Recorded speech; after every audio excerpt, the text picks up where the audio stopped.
قال مدرب المصري البورسعيدي طارق العشري أنه طالب لاعبي الفريق بفتح صفحة جديدة قبل مواجهة نهضة بركان. De nouveaux fonds d'investissement destinés à protéger des fleurons français. Isabelle Kocher s'en va, poussée vers la sortie. La directrice générale d'Engie a devancé la fin de son mandat prévu fin mai. Elle a également démissionné de son mandat d'administratrice du groupe. Nissan qui explique qu'un Brexit sans accord risquerait de compromettre son business model en Europe. Le constructeur qui va également réétudier sa stratégie industrielle en Espagne. Et puis 100 000 emplois sont menacés si aucun fonds de compensation n'est mis en place rapidement pour soutenir la filière viticole face aux taxes américaines. Voilà le cri d'alarme lancé par la profession au Salon de l'Agriculture aujourd'hui.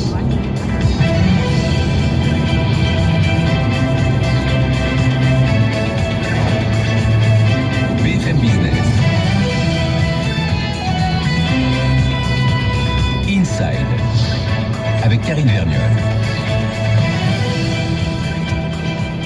Nous ont présenté de très bons résultats, je devrais dire, vendredi dernier. Hervé Guillou, bonsoir. Bonsoir. Vous êtes le PDG de Naval Group. Jean-Baptiste Huette, bonsoir. Bonsoir, Karine. Vous suivez le dossier pour nous sur BFM Business, spécialiste français de l'industrie navale de défense. Donc vous avez présenté vos résultats vendredi, les derniers pour vous, puisque vous quitterez vos fonctions dans un mois. Alors avant de revenir sur vos résultats, Monsieur Guillou, l'épidémie de coronavirus, les places boursières qui s'affolent aujourd'hui, est-ce que ça vous inquiète et dans quelle mesure ça touche Naval Group? Alors, nous, on est resté calme puisque notre supply chain n'est pas vraiment impactée pour ce qui sont nos activités industrielles. Par contre, on est une extrême vigilance pour nos personnels. Donc on a interrompu tous les voyages non strictement indispensables en Asie.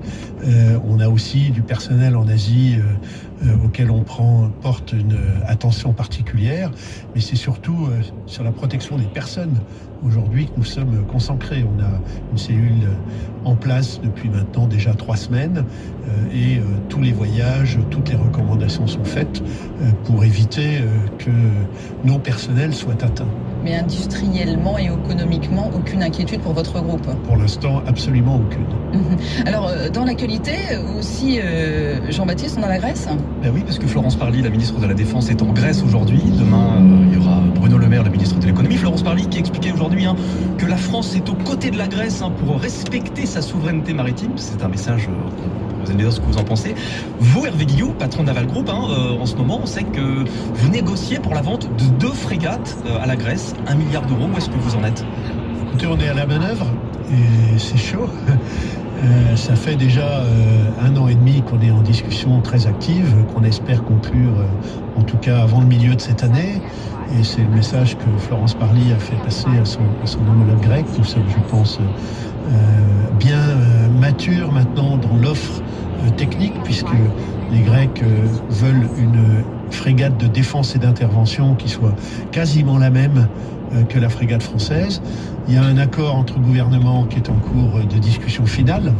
Et donc, j'ai très bon espoir que cette affaire donc de 2 frégates faites à l'Orient se concrétise, mais aussi tout le partenariat industriel qui va l'accompagner. Quand le Premier ministre grec est venu en France, il a eu la présentation de toutes les offres que l'industrie ou le système financier français pouvait faire pour soutenir l'économie grecque. Et nous, de notre côté, évidemment, on fait aussi un gros effort pour associer l'industrie grecque à notre initiative. On serait sur un contrat d'1 milliard d'euros à la louche, 2 frégates, 500 millions de pièces.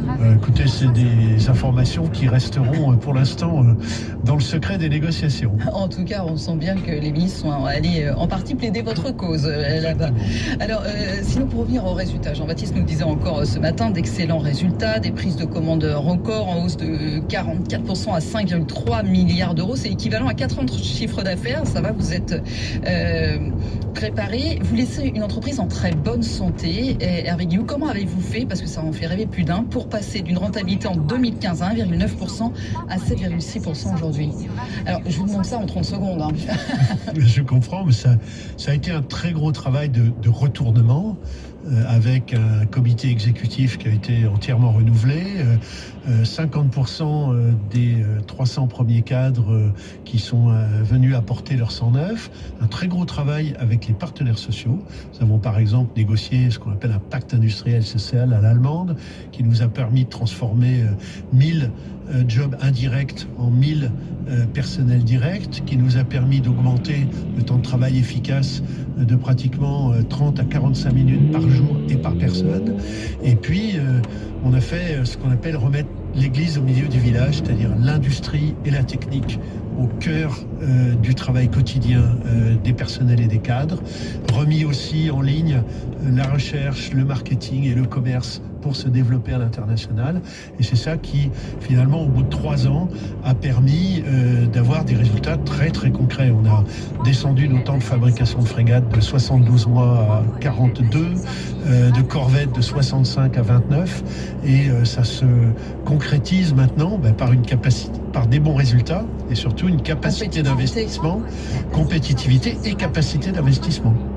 Un de vos faits d'armes ces dernières années, Hervé Guillou, c'est le contrat du siècle. C'est la vente d'une douzaine de 12 sous-marins à l'Australie pour 30 milliards de dollars.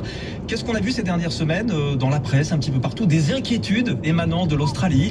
Vous seriez en retard sur votre plan. Il y aurait des surcoûts. Où est-ce qu'on en est et qu'en est-il vraiment, Hervé Guillou? Alors d'abord, il n'y a aucun surcoût. Et tout ça est quand même très largement une campagne assez malveillante qui est à but très très politique, mais qui n'est pas fondé sur le moindre sujet concret. On parle du décalage de 5 semaines d'une revue de conception. Quand on parle d'un programme de 25 ans, c'est complètement secondaire. Alors que, par contre, il y a des vrais sujets. On a renouvelé auprès du Sénat aujourd'hui notre engagement de faire mieux que le Collins, basé sur nos expériences en Inde et au Brésil. Et nous sommes convaincus que nous pouvons atteindre 60% de local content. On a l'objectif et de toute façon la nécessité de créer entre 1500 et 2000 emplois à Adélaïde. Ça, c'est des vrais sujets. Vous allez y arriver, ça? Parce que ça c'est difficile. C'est difficile parce que il faut recruter, former,